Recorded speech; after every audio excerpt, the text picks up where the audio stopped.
Hi everyone, we're here at the Sarawak International. Hi everyone, we're here at the Sarawak International Open 10-pin Bowling Championships 2024. I'm Jazreel, and here with me I have... Yeah, Dominic Barrett from England. Yeah, thank you very much for having me. Nice to meet you all. And we're here waiting for the grand finals to start. And as announced, we have Eric from Malaysia and Jonathan Neil from Singapore. That's right, yeah, they've been battling all day. They had 8 games qualifying this morning. I was a part of that, not very successfully, obviously.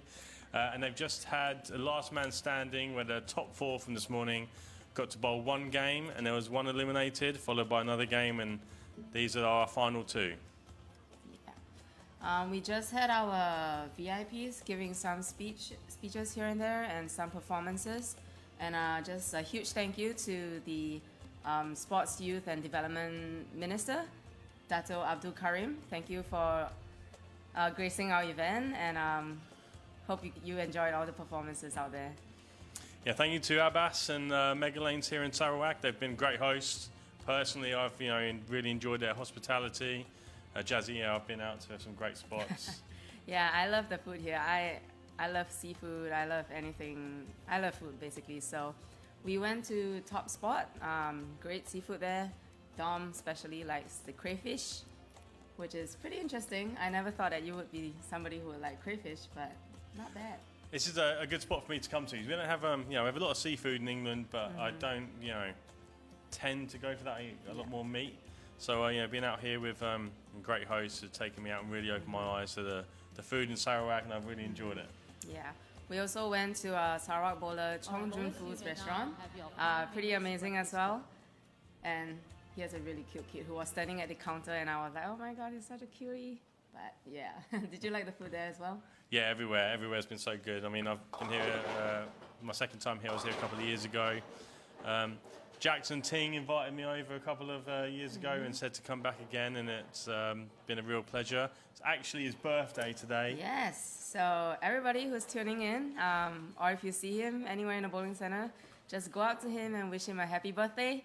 He said he's still 29 years old. Yeah, and he really likes talking about it being his birthday. He's really, putting himself out there. So anyone wants to go up there and see Jackson, thank you very much for hosting us. Fantastic bowling centre. Really enjoy coming here, and you put on a great event. Yeah. Once again, happy birthday, Jackson. So, Dom, you've been here a couple times. This is your second time, right? So, tell us about your first time in Sarawak back in 2022. I was fortunate enough to go and to win this event. I bowled on this stage. I think it's fantastic having the opening ceremony the way it is, having the drums, having everything that comes along with the sport minister, doing the introduction, if you like, at the beginning, really being a part of the event, and the build-up to what these 2 bowlers are about to face now. Going into this final, 1 game. It's a fairly high scoring lane pattern, 46 feet.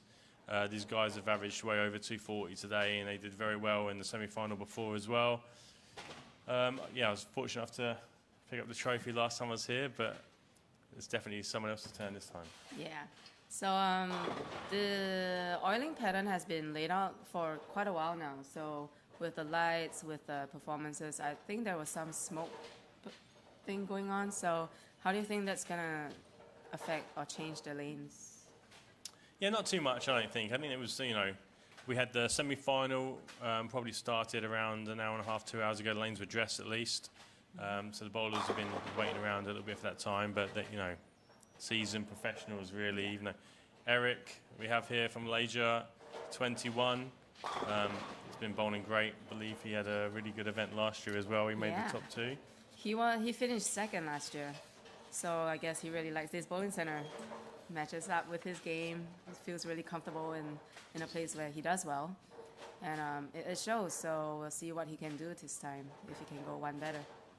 And then for you, it's definitely your turn to introduce the next player. Yeah, I mean, for Jonathan, right? Like Well, he's from Singapore, so I feel like I'd try to set you up with that one. Oh yeah, he's a great bowler. Like one of my favorite bowlers to watch from Singapore. He retired from the national team last year to focus on his work. He coaches with an academy in Singapore, Trinity Bowling. And he doesn't bowl all too much, but he does here and there. And I guess I've always seen him as a really talented, really smart kid. And I guess it kind of shows. He mentioned that he only got back to practice 2 weeks ago. Pretty impressive stuff. He's always stayed around bowling, like you said, and you know he's had a fantastic younger career after stepping into a bit of coaching and then coming back, and really had probably one of the most dominating performances in the semi-final. He had no issue at all getting out of the top 4, and he had the front 6 strikes going into the top 3 to cement himself into the top 2 right now. Yeah. Very seasoned bowler, bowled in World Championships, Asian Games, Asian Bowling Championships, and won medals in them. And he also, his highest achievement, he mentioned that it was winning the IBF World Championship silver for the team event. And back then, I guess it was one of his last few championships. And it was something that he was really thankful for, the opportunity to go to and to bring home a medal as well. And then finishing third, we had Jazreel, also Malaysian national team. He bowled fantastic, just fell a little bit short of this final here. And the 4th place was Nabil Aman. I believe we've got that right. Yes. And he actually led going into the top 4. Another youth bowler, 21 years of age, but unfortunately he bowled 199, and that was his undoing going into the top 4. Yeah. So only, a couple of minutes left to practice, I think. I think we do have to highlight one more thing about the hospitality that we've had, and the MC, Michelle, having a great performance in the... what category would you call it? Classified category. Classified, yeah. Bowling really well, and she, be up to receive one of her prizes later. So she goes to someone else will have to stand in there as MC. Yeah, and besides being able to bowl well, she also sings very well. So if you guys see her, you can just ask her to belt out a tune or two. Ladies and gentlemen, let's give a big round of applause. Yeah, as you can see, 21, there's also the very amazing LED screens up there, introducing the finalists, Eric and Jonathan. Jazreel from Malaysia. Jazzy. Yes. Very experienced bowler. You know what you're talking about. Go and put yourself on the line. Who's going to win? Bowlers, you may now commence with your As game. a Singaporean, I'm rooting for Jonathan, but I think it's a very equal match. I mean, both with pretty high ref rate. Eric obviously bowled here many times, have a lot of success here, so he might know the lanes a little more, but then again, it's one game, 10 frames, whoever matches up best in this short time is going to come up tops. They're bowling on 21 and 22, and that's the pair that the youth final was on yesterday. That was quite high scoring. I think there was a 289 in one of those matches as well, so pretty good pair. Yeah. Start for Jonathan, looking pretty confident there. We saw him do plenty of that in the semi-finals. Yeah. We have Eric using, what's that? It says high road. Yeah. You have so many different versions of bowling balls in this part of the world. I don't know what high road that is. It looks like it could be a high road pole, but I don't think he's been throwing a high road pole today. Perhaps a different version of that. Great shot. Do you remember at all what the scores were in the final last year with Eric? No, I actually don't know. Would have been the same setup, right? So going to the top 2, maybe a few nerves. See Jonathan talking to his coach in the background? Yes, it's Coach Kenneth Ong. He also coaches with Trinity Bowling Academy. I'm not sure this is a ball that we saw Eric throw today. Maybe, like you said, a bit of dust on the lanes, make them a little bit drier. Eric's ball down enough to throw something else. Yeah. So in the finals last year, it's not too high scoring. We have Chia Yong Ren from Malaysia defeating Eric in a 184 to 171 match. And it's a similar setup, so you're not sure if, anything would feel similar to Eric. But let's wait and see. So the qualifying scores last year were a bit higher than this year. However, I didn't see the top 8 or the top 4 from the 8 games that were bowled this morning from last year, but they were pretty high today. I think the guys who got and girls who got matched up quite well really were able to strike a lot. So I look at the scores as being a lot higher than they were last year, 180 to 170. Typically in this bowling centre as well, for whatever reason, today at least and this week, the left lanes have been a bit tighter. They haven't been hooking quite as much. Yeah. And obviously no urethanes used in the semi-finals and also in the finals so far. Be intrigued to know who got choice of lane as well. Yeah. Jonathan bowled the high score in the semi-final, but he wanted to finish on the right lane. Yeah. Well, that's definitely left. Not his best shot there. A few nerves on that one. Yeah. His first shot was amazing. He pured it. Yes. That one, you know, if you get matched up the right way, it's quite easy to hit the pocket. Not always that easy to strike, but obviously he wasn't able to do either one of those things there. Yeah, you had a pretty decent qualifying. Like you mentioned, it was not too difficult to hit the pocket, but just finding ways to strike was the tricky part because obviously the scoring pace was also pretty high. Did you have to chase, or you kind of just going with it, trying to figure out different things? Just going with it, really. I got off to a good start personally, so I didn't have to, press too hard. Scoring pace wasn't particularly high in qualifying for whatever reason. You kind of could have predicted that it might be today. I thought maybe 300 over, and that's kind of what it was. But how that came about, I had a bad game, so it got away from me pretty quickly, and that was pretty much the end of my chances. But the carry isn't the easiest in this bowling centre. I think the pattern was really well designed. I believe that came from Kegel, John Janowitz, JJ. I think he's done a fantastic job. He's sort of changed it up a little bit, adding a bit more oil on the reverse load on the Kegel machine. I think that has made a difference. You haven't seen hardly any urethane this event, even though urethane's been so dominant. Yes. This event actually had a very good blend of reactive, but typically younger generations coming through use a lot of urethane. So hats off JJ for that, for sure. Yes. Definitely a bit of a shaky start. Really shaky start. That left lane does look tighter.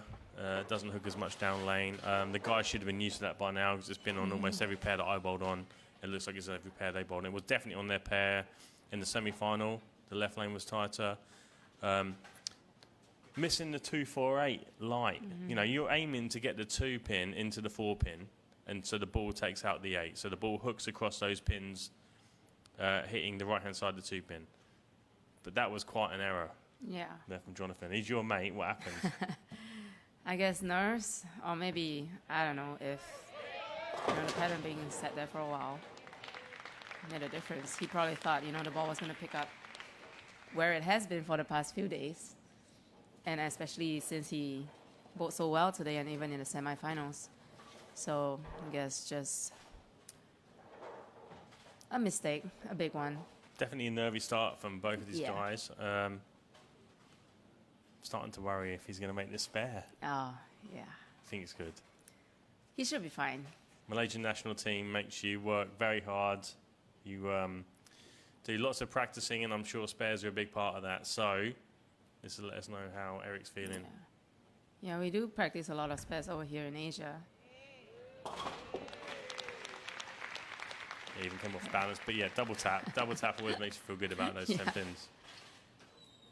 Well, he's taking the lead, spare in the 3rd frame. Eric's clean, strike, 9 spare, 9 spare. And 3-3 frames, Jonathan has strike, 9 spare, 7-1. So, a clear 14-pin lead going into the 4th frame. Yeah, back in the days, we used to practice our spares with... we have to write down whether we hit it on the left, the center, or the right. I think you have to practice with your eyes closed or something and make sure you get it. I can't bowl with my eyes closed. I'll fall down.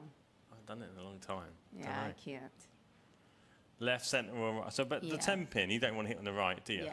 So, like, we always try to hit it on the center and, like you say, the double tap. And as long as we hear it, we write it down, we get extra points. There's something interesting about Eric's ball choice here, because I'm sure that wasn't the balls he's been throwing today. No. I bowled, I don't know if I bowled next to Eric every game, but there was a couple of times we crossed it, so probably about 2 to 4 games I bowled next to him, and obviously saw him in the semi-final. I'm sure he didn't use that ball. Yeah, I'm no. sure it was one that had a bit more colour on the side. So let's say he's gone for something cleaner, maybe from his mistake from last year, but that left lane doesn't pick up down lane. And most left lanes haven't. You have to make it roll in the front a little bit more. You can use a lot of power, get the ball through the pins. You don't really need straighter angles. You don't have to move like further right on the left lanes. You just have to have a little bit of a different strategy if it isn't working. That might not be its best either. That Yeah, ball it doesn't seems like like it's even looking for both their spares, they expected it to hook at a certain spot, but they both just didn't. Yeah, that looked like that. Should have been able to get over there, that ball there. It didn't like, but maybe he just balled down too far. This is the same ball that Jonathan threw in the semi-final. An overseas release physics. It was like a physics logo, REX cover from the other side that we saw earlier. He didn't really use this ball as well during qualifying and in the finals.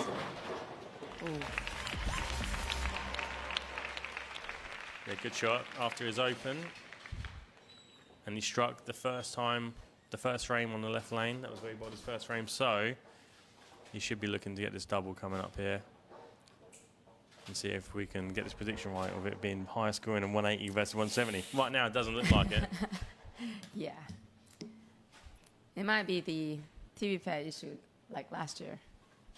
Changes everything, all the nerves, or whatever it could be. And looks good. There we go. That's pretty good. High scoring today, so I do expect a few strikes in this final. I don't know if Eric needs to figure out his board choice here, or tighten up, throw it better. Where, only he knows exactly what he's done wrong in the last couple of frames, but he does need to. Jonathan's just shown him. Yeah. I've been striking all day. I'm going to continue. It was a pretty long break as well, so the nerves might set in, or they gotta warm up a little more. I'm not usually very good at long breaks. Lanes look, on TV. I'm not sure if they are in real life, but on TV they look dark. We see what you see. Yeah. So we're on the monitor. We're watching like you are. Good shot from Eric there. Lanes look dark. I don't know if they are. I think it might be because during the performances it was pretty dark when we went out there as well, so different environment. We have a few more options to look at than you do though, and looking at the one that's directly from behind, it does actually look like the lanes do have a bit of light to them, just some of the camera angles don't look like it. Anyway, moving on. 10 pins behind, Eric? Or a bit more than that? And they both have similar-ish rev rate, as we can see from the spectral over here.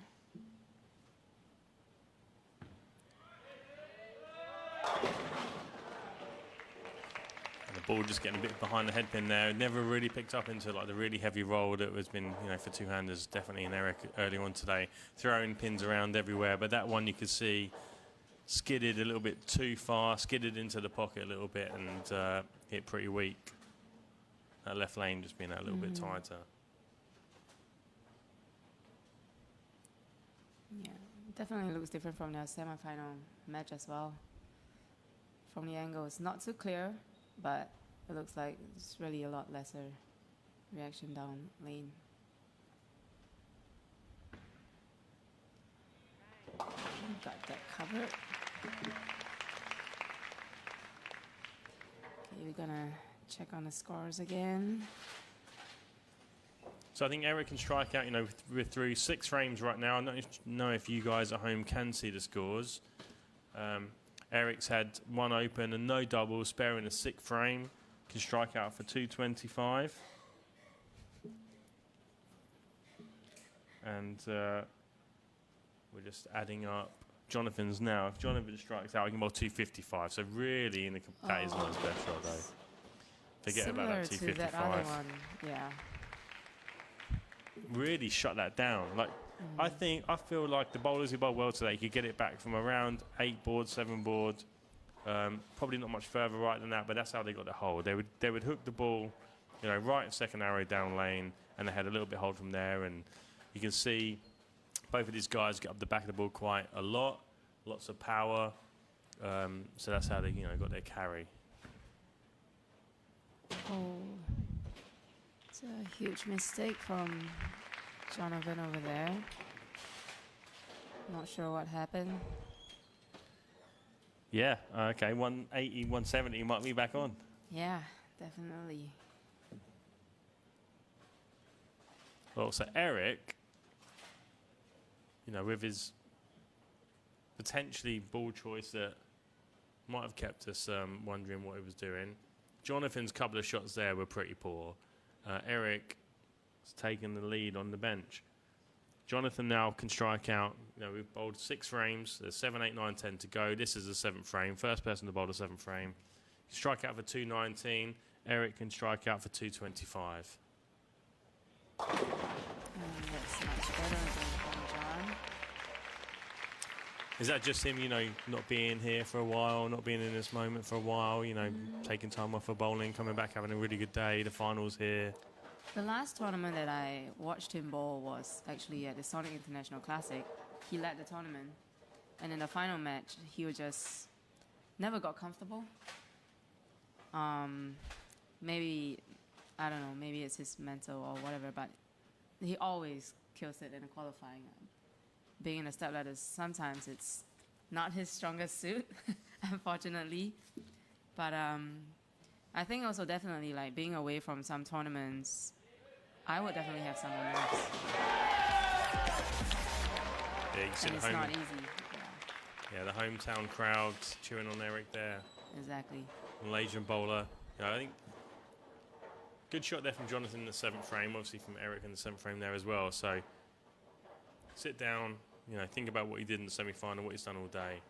Both of these guys, really. Yeah. Making a good shot. Yeah. But Eric is in the lead by 6 pins. Both have a strike in the 7th frame. Yeah. Eric first one to bowl in the 8th.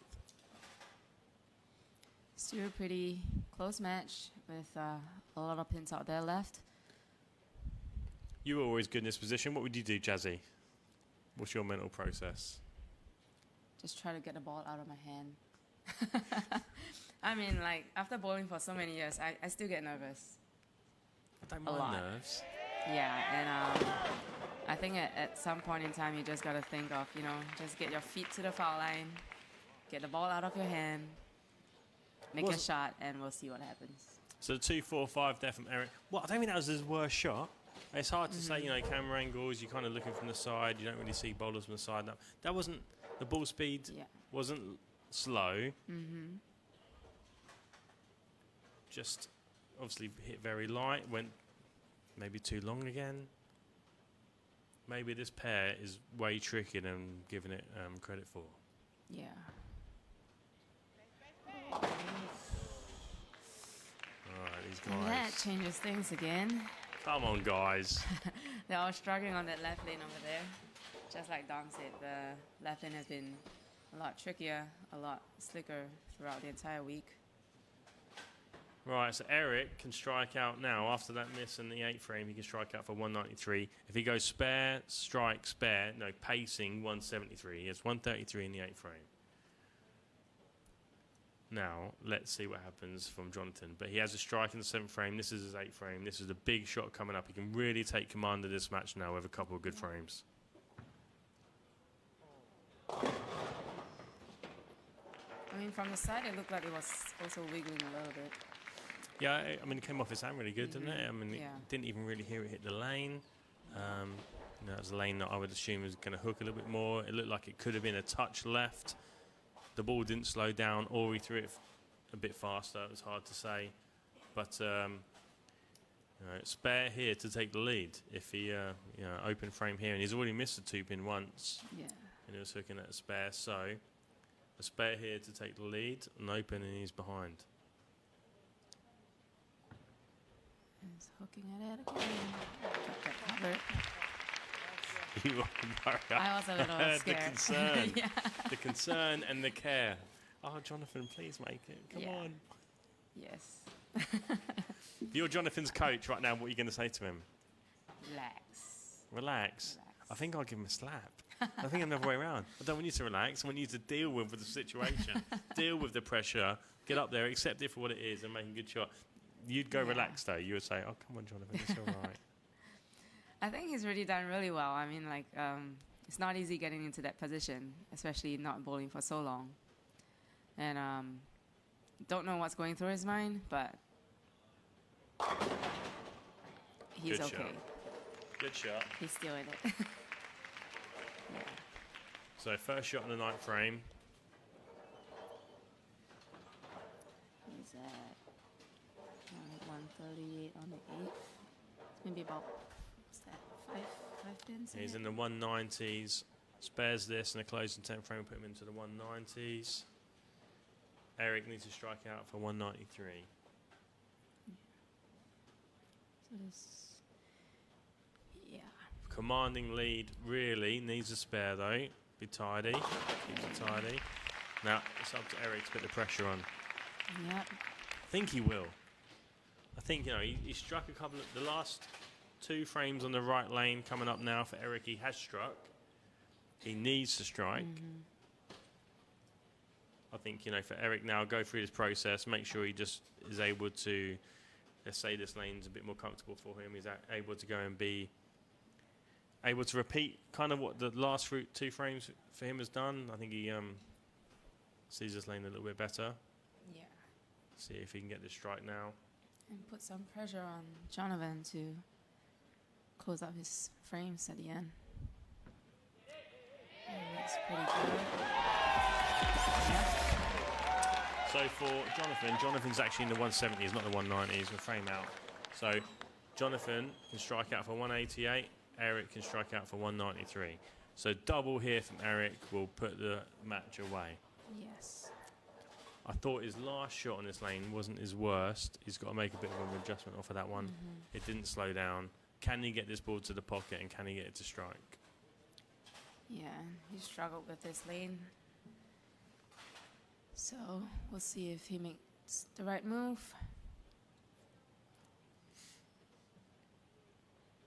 So a spare will put him in the 170s and Jonathan will be ahead on count. A strike would mean Jonathan needs a double, and a double from Eric in the 10th frame locks it all up.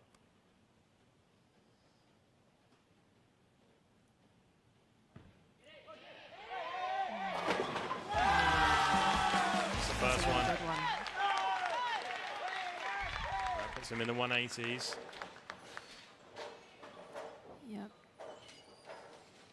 And like Don mentioned, if he gets this next one, the match is over.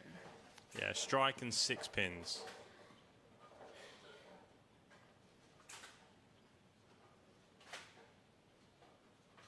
Strike and 6 spare. 8 pins. Come on, Jazzy. I must say, we are kind of like you guys at home. I'm not sure if you can see the graphic. We're kind of having to make this up as we go along. Yeah. But Eric needs this one.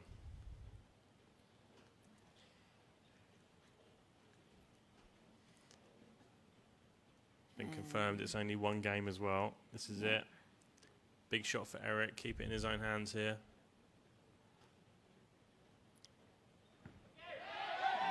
Looks good. And he gets it. What a great shot that was. Yeah. Trying to move on from what happened last year. Finishing runner-up. And this year, he went one better. The champion of 2024 Sarawak International Still Open needs 6 pins. 10-pin bowling championship. If he gets it in a little bit, moves it in just a bit I too have far, confidence bucket, in leaves the him. bucket. I have confidence in him. I think so. 5, leave himself open for a tie. 6 is a winner. But yeah, it's never easy, isn't it? The last shot too. You never know, do you? Yeah. But as you know, someone who's won lots yourself, you just have to go up and take care of these 6 pins. But a great performance by Eric. Clearly a very tough pair of lanes. Yeah. Tough atmosphere, tough environment. He's come out on top here with one more good shot. didn't look too convincing, but yeah, he got it. 9 to close out his 10th frame and to win the championship. Yeah, congratulations, Eric. It's great bowling all day. Jonathan, fantastic bowling too. Really good performance in the semi-finals. Not quite what he wanted in the finals, but a great performance as well. Congratulations, guys. Great event. Thank you very much, everybody. The hospitality has been fantastic. I'd recommend anybody who's thinking about going to play a tournament around the world, come and experience Kaching, Sarawak. Everybody's been fantastic towards me. Thank you very much. Jazzy? Yeah, we have Eric looking pretty emotional there, I guess. I think, just going one better and winning this. I think it's his first adult championship win, I think. So that's always a very good feeling, right? Winning your first title. So I'm happy to be here as well. Happy to be here with Dom commentating and watching the match with you guys. Definitely hope to be bowling next year. And obviously, thank you to Abbas. Thank you to everyone here for being so nice to us. Can't wait for next year. So yeah, Jazzy, I can't wait to see you back on the lanes again. I know there's a lot of things you're going through with your leg, and I look forward to seeing you back bowling and making the most of it. I'm sure you will. It's been a pleasure to come to Kaching all the way from England. I have a flight home tomorrow. I think you have a flight back to Singapore as well. It's a real wrap-up.